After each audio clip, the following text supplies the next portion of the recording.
I'm Louise, and I'm joined today by Leon, Hello. who has been playing Layers of Fear. Layers of Fear, yes, so many layers of fear. Many layers of fear. And he had had many layers of fear. So Yes. this was a title that was on PC. It was in early access. It was also on Xbox One in early access. Yep. And now it's coming to all consoles in a full version, and it's coming also to PS4, which is exciting as well. And I played it twice. I played it on PC for early access, and I played it to completion, now the finished version, on PS4, and it made me jump as much the second time as it did the first time, which is kind of unheard of for a horror game. So what's the kind of set? I've played a little bit of it. The key thing is it basically makes you unable to kind of trust your own eyes. So it does like jump scares. It's got a few things pop up and make you jump. But the thing it does is it sort of messes around with reality in like a really interesting way. So the example of the sort of thing it does is you'll walk into a room.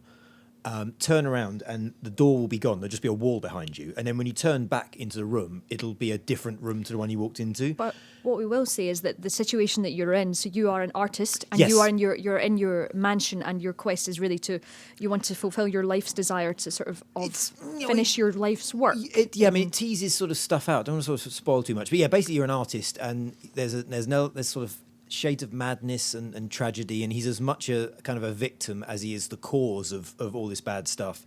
So you find like little messages, and you find notes from like solicitors and doctors and letters from the wife, and his own sort of mad scribblings on the backs of sort of paintings. And yeah, you start to piece together this awful kind of dark thing, but it's basically to do with a tortured artist who's kind of gone mad. So paints a motif, these pictures are always sort of changing. Pictures are terrifying. Yep. If you have maybe gone into an art gallery previously and not been terrified, now you're going to go in, the eyes are following me, this is so dark, why would I do this? And you go through each room, no matter which paintings are up there, they're horrible. And they do really clever things. Like there's one bit where, sometimes the paintings change, but only when they're right on the edge of the screen. So you're like, you can't tell what's going on. There's some paintings that they're kind of like layers of them, literally, where they sort of, you can't quite tell what the real painting is. It looks like the person's looking in three different directions at once. And there's like kind of a nightmare realm as well, which looks a bit like enormous globs of paint of kind of claimed pieces of furniture, or it's running down the walls. That's another thing it'll do, is you'll turn around, there'll be a message somewhere that you won't expect. But what it does really well is it's just so good at kind of leading your eye, so you don't realise you're kind of doing what it wants by looking in a certain direction until something happens, and then you look back and then something else happens. So you're just constantly on edge because you literally can't trust your own eyes. And I've never played a game or seen a horror film or read a book or does anything that makes you so unable to have any faith in yourself. At one point, did you have to take the other headphone off? This is how I judge horror games. If I have to take one headphone off at any point, it's one.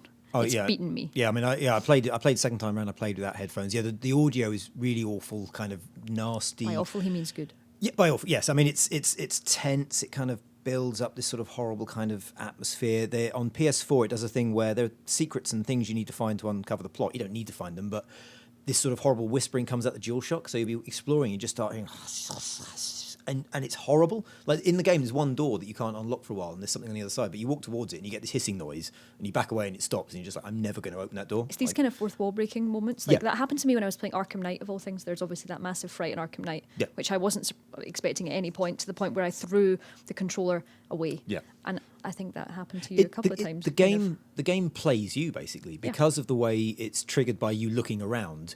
You're kind of causing it, and you get into sort of like there's a couple of bits where you almost get into a state where you look one way, something changes. You look somewhere else, something changes, and you almost kind of lose the running of yourself and panic a bit, because you just, whatever you do, it gets worse. Like you're afraid to turn around. Like every time you sort of hear a noise or you know that something's changed, you're afraid to look because you know that something won't be right. And it's just it just wears down your trust. It kind of wears down your kind of faith in yourself, and it makes it so much more kind of eerie and unpleasant, because you're not kind of worried about like something jumping out and attacking you, even though things do jump out.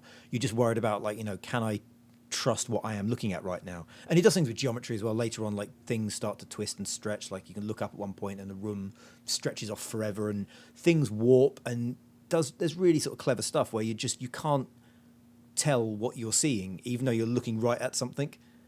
It just does really, really clever things. It's like I've never seen a game do anything like that, basically. Well, I think we can sort of paraphrase it with the little Blair Witch quote, which you almost got to, which was, "I'm scared to open my eyes and I'm scared to close my eyes because I don't know what's going to happen." So Leon really likes Layer of Fear. I really like what I've played of Layers of Fear.